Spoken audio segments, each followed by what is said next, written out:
Impact Hall of Fame. You got a mention in Tracy Brooks's speech. Mm-hmm. And Did you was it a like good that? mention? Was it a good You mention? said the worst booker I've ever worked with. It was Dutch Mantell. No, she was rattling off quite a few names. Your name was mentioned right next to Jim Cornette's, in fact, as some of the backstage staff who helped the women especially get along in TNA at that point. Mm-hmm. Well, I appreciate that.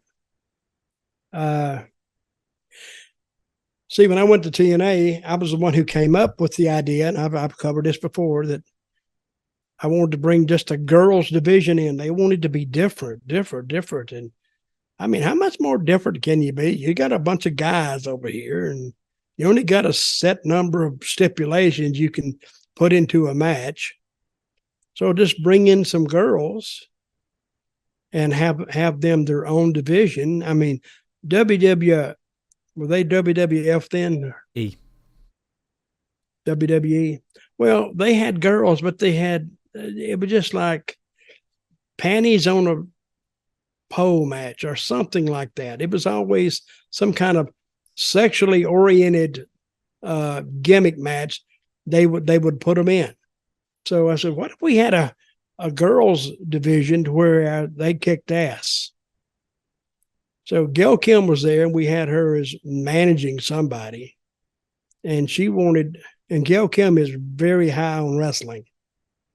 So, and she showed me this picture of this woman in Japan, Awesome Kong, and I saw a match of hers against a Japanese girl. They beat the living crap out of each other. I said, damn, we don't see that here. American audiences doesn't see that.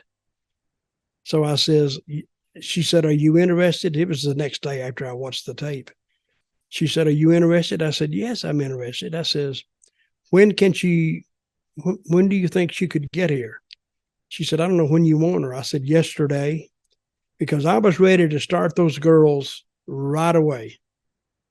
So I brought her up in the creative meeting, and I would have thought that I would have gotten a lot more support than I got. Finally, I said, guys, I don't want to hear the reasons why we don't need them. I want to give me one reason we do need them.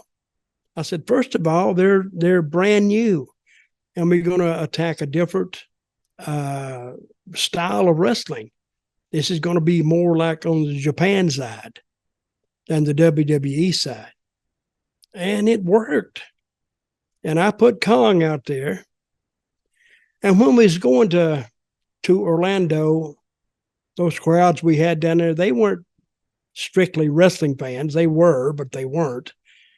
But they got, if you bought a ticket to Universal, you could see the show for free. I mean, you could just walk in off the street and sit down and watch a wrestling show or a taping. Well, it would usually be pretty full. But the first time that we announced Kong, this is when I get that old saying. I said, you got to judge the temperature in the room. And they played this doom, doom, doom, like heavy footsteps. And that was a little different for a female.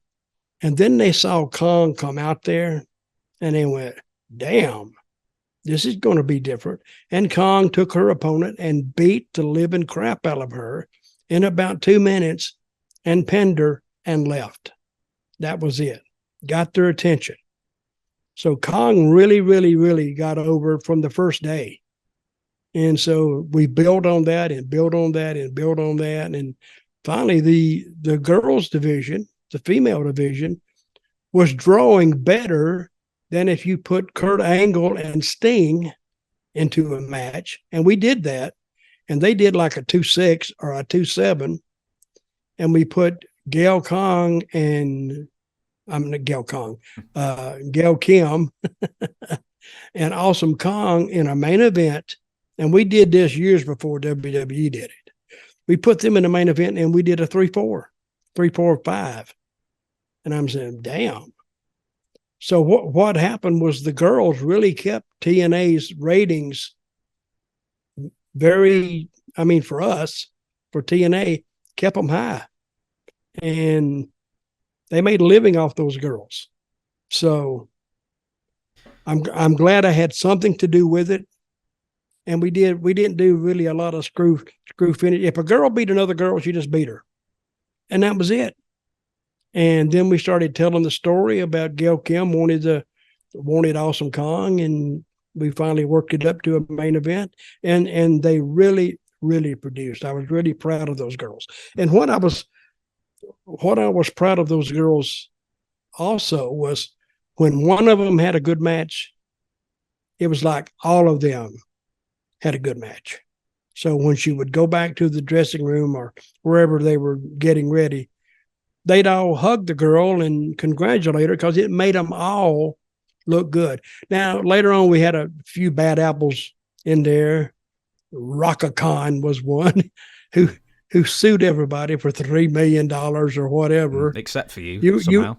Yeah. Oh, she didn't sue me. I don't know why. So, I mean, I didn't do nothing, but why was she suing for anyway? She sued over 1,000 people for like $1 billion for. She didn't sue 1,000. She didn't sue 1,000 people. Yeah, it was nearly 1,000 people were named in the lawsuit.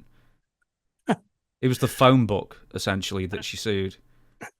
But my name wasn't in there. No, amazingly not. Well, I kind of liked her, except she got some bad advice by somebody backstage who I won't name at the time, but it's the old saying, she got to believing her own publicity, and it kind of backfired in her face.